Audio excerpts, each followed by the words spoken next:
건물 없는 교회, 어울린 교회, 임목사입니다. 오늘도 창세기 특강 이어나가도록 하겠습니다. 자, 야곱이 요셉의 아들들에게 손을 엇바꿔 축복한 이유는? 이라는 제목으로 하나님 말씀을 나누려고 합니다. 부제목은 내 생각이 너희 생각과 다르며 내 길은 너희의 길과 다름이니라 라는 제목으로 하나님 말씀을 전할 때 여러분이 예수님을 만나고 성령님을 체험하는 그런 시간이 되기를 간절히 기도드립니다.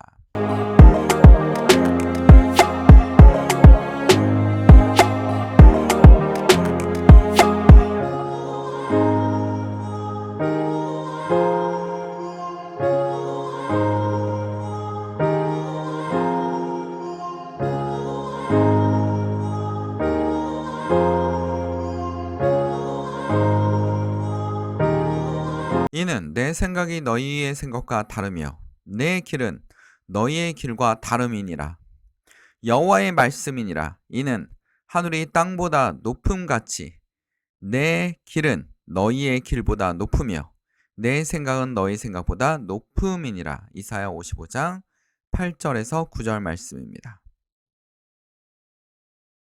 창세기 48장입니다. 14절에서 19절입니다. 오늘도 야곱의 이야기를 나갑니다. 야곱도 등장하고 요셉도 등장합니다. 야곱이 누굴 보았어요? 요셉의 아들들을 보았습니다. 이 요셉의 아들들을 보았는데 어떤 행동을 하고 있냐면 14절에 보면 이스라엘이 오른손을 펴서, 그러니까 이스라엘은 야곱이죠. 야곱이 오른손을 펴서 차남 둘째 에브라임의 머리에 얹고 왼손을 펴서 므낫세의 머리에 얹습니다. 첫째에게, 장자에게 왼손을 얹습니다.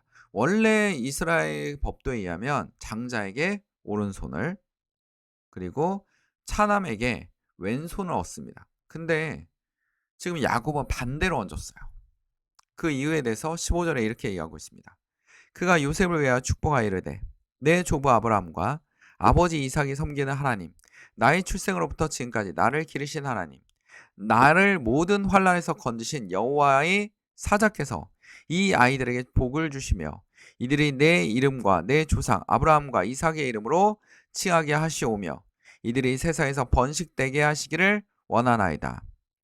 17절 요셉이 그 아버지 오른손을 에브라임 머리에 얹은 것을 보고 기뻐하지 아니하여 아버지의 손을 들어 에브라임의 머리에 므낫세의 머리에 옮기고자 하여 그의 아버지가 이르되, 야곱이 이르되 아버지여 그의 마옵소서, 이는 장자이오니 오른손을 그의 머리에 얹으소서 하였으나. 그러니까 야곱이 잘못 알고 있구나라는 생각을 한 겁니다. 요셉은. 근데 그의 아버지가 허락지 아니하며 야곱이 허락지 않았습니다. 이 뜻을 우리는 알아야 될 것입니다. 야곱은 하나님과 뭐하고 있습니다? 소통하고 있습니다. 하나님하고 소통하고 있습니다. 그 욕심 많았던 야곱이, 장자권에 집착했던 야곱이, 그리고 어떻게든 교활하게 형을 속였던 야곱이, 아버지를 속였던 야곱이 많이 변화됐습니다. 하나님과 뭐하고 있습니까? 소통하고 있습니다. 하나님이 하라는 대로 하고 있는 겁니다. 하나님이 오른손을 펴서 차남 에브라임에게, 에브라임이 북이스라엘에 나중에 거대한 지파가 되지 않습니까? 그 다음에 므낫세에게 장남인 므낫세에게 왼손을 올린 것은 다 하나님의 뜻입니다. 하나님의 뜻을 이제 읽고 따라가기 시작했던 야곱입니다. 그래서 19절에 보면 그의 아버지가 허락지 아니하며 이르되 나는 안다. 내 아들아 나도 안다. 그도 한 족속이 되며 그도 크게 되려니와 그의 아우가 그보다 큰 자가 되고 그의 자손이 여러 민족을 이루리라 하고, 이렇게 얘기하고 있습니다. 알고 있다. 하나님의 뜻이다 라고 얘기하고 있는 겁니다. 하나님의 뜻이다. 하나님이 이렇게 하라고 했다라는 겁니다.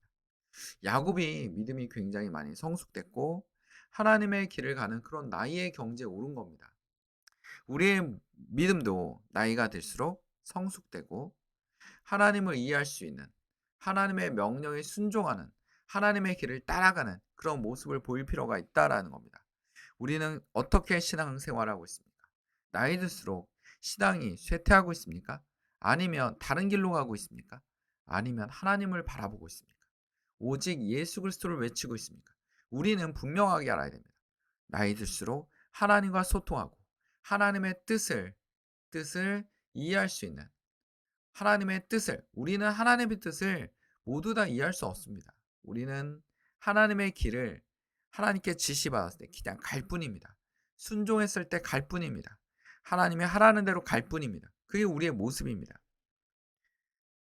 자, 사무엘도 그러지 않았어요? 사무엘 입장에서는 이스라엘 왕이 될 사람은 이세의 장자 같은데 하나님은 아니라고 합니다. 이세의 장자가 아니라고 합니다. 오로지 누구라고 합니까? 막내 다윗이 이스라엘의 왕이 될 사람이라고 합니다. 그러니까 우리가 보는 눈과 하나님의 보는 눈은 다르다라는 겁니다. 우리 사무엘서 16장 7절에 보면 여호와께서 사무엘에게 이르시되 그의 용모와 키를 보지 말라. 내가 이미 그를 버렸노라. 내가 보는 것은 사람과 같지 아니하니. 누구와 같지 않다고 얘기하고 있어요. 사람과 같지 아니하니. 사람은 거의 외모를 보지 않습니까? 지나고 보면 뭐 약간 실망도 하기도 하고 외모에 비해서 뭐 더 잘하는 사람도 있고 덜 못하는 사람도 있지 않습니까? 근데 하나님께서는 그 중심을 보는 겁니다. 이 사람의 성격, 이 사람의 마음, 하나님을 경외하는 마음, 하나님을 두려워하는 마음, 그 마음을 보는 겁니다. 사람을 두려워하는 것이 아니라 주의 성도들은 하나님을 두려워하는 마음, 그런 마음을 가지시기를 간절히 축원드립니다. 자, 내가 보는 것은 사람과 같지 아니하며 사람의 외모를 보거니와 나 여호와는 중심을 보느니라 하시니라 하더라. 하나님은 중심을 보았습니다. 다윗의 중심을 보았습니다. 다윗은 하나님을 의지하고 하나님을 따라가고 하나님의 의지하는 그 모습을 보았던 겁니다. 그 모습을 따라갔던 그 모습이 너무나 하나님 보시기에는 아름다웠다라는 겁니다. 우리 성경에 이런 이야기 되게 많습니다. 주변에 기도하는 사람이나 심지어는 예수님의 제자도 전혀 느끼지 못했던 사람이 하나님의 사도가 되는 경우도 있었습니다. 그 사람이 누굽니까? 신약을 대부분 집필한 사람이죠. 누굽니까? 사도 바울입니다. 사도 바울은 이 사람이 장자 사도가 될 거라 생각하지 못했습니다. 이 사람이 하는 일은 뭐였습니까? 예수를 믿는 사람들을 죽이는 일, 예수를 믿는 사람들을 핍박하는 일을 했던 사람입니다. 그 사람이 바로 누굽니까? 사도 바울입니다. 바리새인 중에 바리새인이고 유대인 중에 유대인이고 유대인의 지도자가 될 사람이었던 바로 사도 바울. 그 사람이 이 모든 것을 버리고 오로지 예수를 외치기 시작했습니다. 그 이유는 뭡니까? 다메섹 도성에서 예수를 만났다라는 겁니다. 그리고 실명을 했죠. 하나님의 선지자에게 보내니까 하나님의 선지자들도 언이 벙벙했습니다. 이 사람을 왜 이 사람입니까? 예수님께서 뭐라고 말씀하시냐면 주께서 이르시되 가라.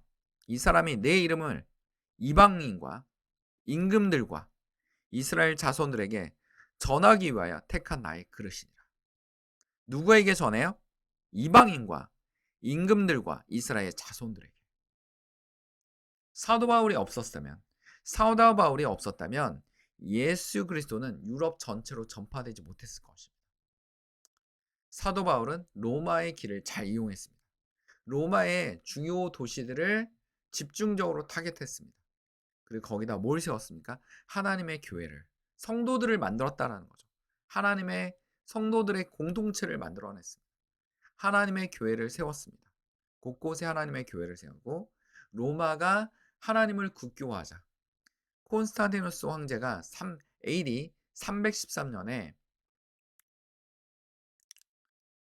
이거를 국교화하면서 어떻게 됩니까? 공인하죠. 공인. 국교를 한 게 아니라 공인을 했습니다. 공인을 하면서 정식적인 종교로 인정했고 나중에는 국교화되죠. 국교화됩니다. 자, 그렇다면 이걸로 인해서 로마가 멸망해도 그 과정에서 어떻게 합니까? 그 후에 중세 시대가 생기고 프랑크 제국과 비잔틴 제국이 만들어지지 않습니다. 모두 다 기독교 중심으로 흐르고 있던 나라가 되었습니다. 그리고 전 세계로 항해술의 발달, 르네상스 이후에 항해술의 발달로 인해서 전 세계로 복음이 떠나는 하나님의 놀라운 역사 속에 하나님의 놀라운 일들이 벌어지는 것입니다. 오늘 사도행전 9장 15절에 본 사람들이 봤을 때는 이 사람은 위험합니다. 이 사람은 예수를 핍박하던 사람입니다. 이 사람이 변화됐다는 걸 어떻게 믿을 수 있습니까? 라고 했지만 하나님은 분명히 얘기하고 있습니다. 주께서 이르시되 가라. 이 사람은 내 이름을 이방인과 익문들과 이스라엘 자손들에게 전하기 위하여 택한 나의 그릇이니라 라고 말씀하고 있습니다. 우리는 오늘 야곱의 변화된 모습을 보았습니다. 야곱은 손을 바꿔서 요셉의 아이들에게 축복했습니다. 그 이유는 무엇입니까? 하나님, 내가 원하는 것이 아니라 하나님이 원하는 길을 가고 있다라는 겁니다. 야곱은 하나님의 원하는 길을 가고 있다. 16절에 보면 나는 모든 환난에서 건지신 여호와의 사자께서 이 아이들에게 복을 주시오며 이렇게 이야기하고 있지 않습니까? 복을 주시오며 하나님이 원하는 것이 무엇인지를 이제는 알고 있는 것입니다. 야곱이.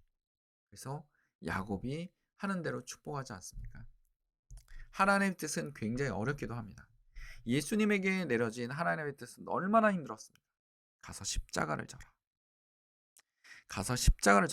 이 잔을 내게서 치워주시면 안 됩니까? 겟세마네에서 피와 눈물의 기도를 하지 않았습니까? 근데 하나님은 무조건 가라. 십자가로 가라라고 말씀하십니다. 여러분 지금도 십자가로 가고 있습니까? 십자가로 걸음을 하고 있습니까? 여러분의 신앙은 야곱처럼 방황하고 못됐던 성격들이 고쳐지며 하나님을 바라보는 신앙으로 바뀌고 있습니까? 성숙된 신앙이 되어가고 있습니까? 오늘 말씀을 통해서 우리가 알 수 있는 건 뭡니까? 성숙된 신앙, 하나님을 바라보는 신앙, 하나님을 따라가는 신앙, 하나님의 말씀에 순종하는 신앙. 우리는 알지 못합니다. 다윗이 왕이 될 것인지, 사도 바울이 예수님의 복음을 전 세계로 전파시킬 것인지 알지 못합니다. 우리는 뭐 할 뿐입니까? 순종할 뿐입니다. 하나님이 가라 하면 가고 가지 말라 하면 가지 않는 것입니다. 그것이 우리의 모습입니다. 하나님의 모습을 바라보는 주의 성도들이 되기를 간절히 축원드립니다.